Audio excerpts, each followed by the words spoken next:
प्रकर जर तुम्ही रविवारी आजारी पडलात तर पालिका रुग्णालयात तुमचा उपचार होणं कठीण। गर्भवती महिलांनी पालिका रुग्णालयात आपले नाव नोंदवले असेल आणि त्यांची डिलिव्हरी रविवारच्या दिवशी होणार असेल तर सावधान, कारण नालासोपारा येथील पालिका रुग्णालयात हृदयाला चटके लावणारी घटना घडली आहे। ही व्हीलचेअरवर बसलेली आई इतकी लाचार आहे की ती लांबूनच आपल्या बाळाला पाहून विवळत आहे, परंतु ती त्या बाळाला जवळ घेऊ शकत नाहीये। बाळाला 9 महिने आपल्या उदरात वाढवून त्या बाळाच्या जन्मानंतर ती त्याला आपल्या कुशीतही घेऊ शकली नाही। आपल्या जन्म दिलेल्या बाळाला 5 दिवसानंतरही तिला अशा अवस्थेत पाहावे लागत आहे, आणि तेही शेवटचे। जन्म देताच 5 दिवस आपल्या बाळाला उपचारासाठी स्वतःपासून वेगळे ठेवून आईला शेवटी बाळाचे प्रेतच नशिबी आले। शेवटी तिला लांबून केविलवाण्या नजरेने बघूनच गप्प राहावं लागत आहे। याला कारणीभूत कोण?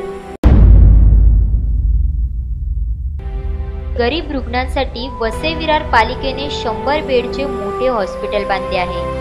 खासगी दवाखान्यांची फी सर्वसामान्यांच्या खिशेच्या बाहेरची असल्याने पालिकेचे रुग्णालय म्हणजे प्रत्येकाच्या जिव्हाळ्याचा विषय झाला आहे।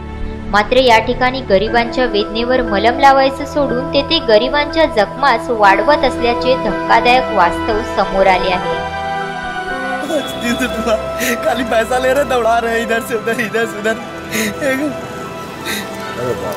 कोई बड़ा न आदमी रहने के कारण ये सब। रविवारी अर्जुन दुबे याने त्याची पत्नी सुमन हिला प्रसूती कळा सुरू झाल्यामुळे संध्याकाळी पालिका रुग्णालयात दाखल केले। मात्र नॉर्मल डिलिव्हरी होत नसल्याचे लक्षात येताच तेथील डॉक्टरांनी वरिष्ठ व संबंधित डॉक्टरांना बोलवण्याचा प्रयत्न केला, परंतु रविवारची सुट्टी एन्जॉय करणाऱ्या डॉक्टरांनी त्या विवळणाऱ्या महिलेकडे लक्षच दिलं नाही। शेवटी पालिकेतील ड्युटी ऑफिसरने तिला शेजारच्या मनोरमा या खासगी रुग्णालयात हलवण्यास सांगितलं। इनको 7 मेरे वाइफ को 3 बजे दर्द चालू हुआ, मैं 7 बजे यहाँ लाकर खड़ा कर दिया। हाँ, वो नर्स देखी और बोलती है, मतलब एडमिट करके उनको बेड पे बैठा दी, और उसके बाद जब 3 बजा तो लोग 3 बजे से लेकर 6 बजे तक उसको दबाते रह गए। हाँ, और उसके नीचे मतलब ब्लड बहुत मार दिए थे। उसके बाद बोलती है मतलब यहाँ कुछ नहीं होगा, मैं वो सीजर करना पड़ेगा। तो मैं बोला सीजर, हाँ सीजर करिए। तो बोलते हैं यहाँ सीजर मशीन संडे को नहीं चलता है। हाँ, संडे को बड़े डॉक्टर कोई नहीं रहता, कोई डॉक्टर रहता ही नहीं। तो मतलब ये सब नर्स ने मतलब उसकी हालत ख़राब कर दी है।